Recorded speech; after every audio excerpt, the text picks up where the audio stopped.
এবার হংকংয়ে ভয়াবহ বিমান দুর্ঘটনা। বিমানবন্দরের অবতরণের সময় রানওয়ে থেকে পিছলে সমুদ্রে গিয়ে পড়ল একটি পণ্যবাহী বিমান।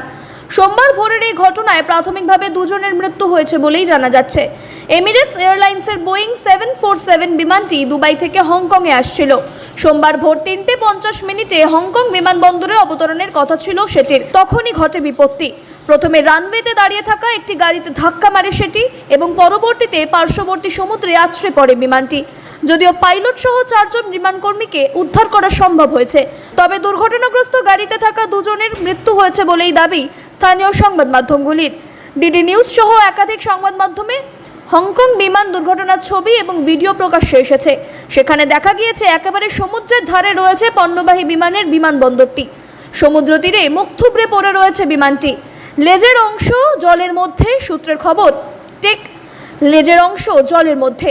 সূত্রের খবর, দুর্ঘটনার পরেই উত্তর হংকংয়ের এই পণ্যবাহী বিমানবন্দরটিকে সাময়িকভাবে বন্ধ করে দেওয়া হয়েছে।